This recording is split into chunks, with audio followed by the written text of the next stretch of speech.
Hey there, guys. We just had the July live stream number 70 for Global, and in this video, I'm going to be doing an extremely brief recap because literally tomorrow morning we're getting the in-game news. I've got a guest lined up to talk about the news, and we're going to be talking in a lot more detail about the live stream and the in-game news tomorrow morning with my usual weekly news video. I'm going to have a guest. It'll be a lot of fun, I hope. But just as a very, very brief overcap, I'm going to, or overview, I'm going to explain or talk about what they talked about in the live stream. So, live stream number 70 for July. First of all, as really to no one's surprise, we're getting Wings of Midnight Malfazi as our new unit. She is a mage unit, wind unit. She's got a brave shift, which is awesome. Her roles are only mage. She's a true dual wield wind fist user. She uses physical type attacks. She's got a 50% wind imperil field, AoE 100% wind amplify for Clash of Wills. She has tag chaining. That was the majority of the info. We're going to talk a lot more about it tomorrow morning. I just wanted to give you a brief example of, or a brief preview of what they showed. We'll talk a lot more about her in the morning with the news video. We also are getting more than that. Okay, so this is the special daily fragment challenge starting on July 27th. But this is actually really nice. If you read the fine print on the banner itself, as I can show you right here, get 5 fragments for every Neovision unit. So this is going to be the old style, it looks like, where everyone in the party gets 5 units, or 5 fragments apiece. So that's really nice. You don't have to re-roll the fragment for a thing. And it does say twice a day, so I don't know if that means we're getting 10 fragments per unit per day. That's a lot, but 5 fragments for every single Neovision you bring with you. And if that's twice a day, then that's like 10 fragments per unit per day for 2 weeks. That's a whole lot of fragments, which is really nice for anniversary, but 10 fragments a day, that's 140 fragments for 5 units. Wow. That's going to be very helpful for getting people's units closer to EX3, etc. The other thing is Clash of Wills. It's going to be Padarge, if I'm saying that correctly. I'm sure I'm not. A Harpy. We already saw the monthly bulletin. Now we're seeing the sprite. Looks decent.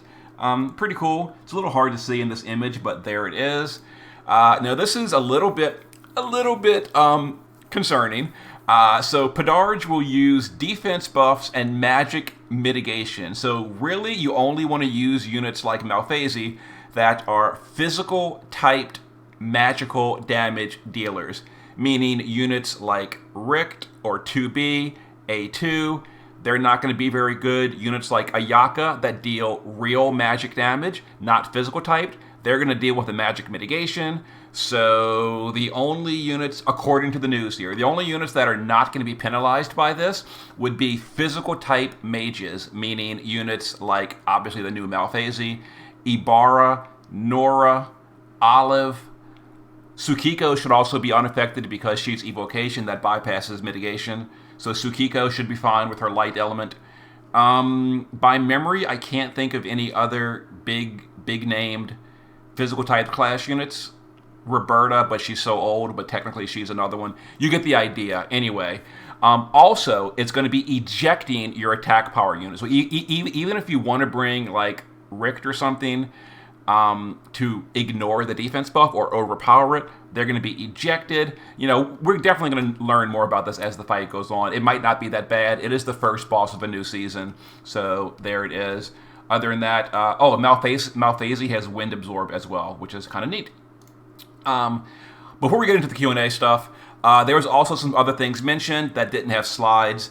One of the updates coming to Clash of Wills is they explained it. I'm sure we're going to have more information in the future, but they're going to be making, it sounds like every single JP unit will have special skills to use in Clash to make them useful. I didn't quite understand exactly what they were talking about, but basically the short version is instead of adding morale skills directly to JP units like they did with Rain and Cloud, they're going to be making it so JP units innately have morale things while in morale content, if you get what I'm saying. So in summary, something like, for example, if you're bringing Squall to Clash of Wills, he will just have a morale ability. I'm not entirely sure. Wait for more information. They basically said JP units are going to be better in Clash of Wills. There you go. The other thing they mentioned was Chamber of Seals is coming very soon. That's going to be the old. You can run old quests, for example, if you missed, Knights of Grand Shouts Amplify, Dark Reigns Amplify. If you missed the Crown skills for Sephiroth, stuff like that, that's all going to be coming back. We knew that already. It's being added soon. There you go. And in the Q&A, will Clash of Wills become uncappable? And the answer is no. They are going to keep it to where we can share a rank 1 cap in Clash of Wills. So good news there. Question 2, will they be adding more global exclusive story events? Answer is yes. Stay tuned.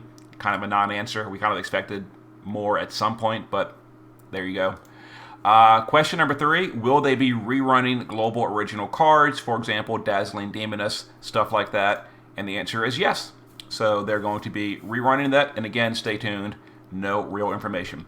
So that was the quick, brief overview of the live stream.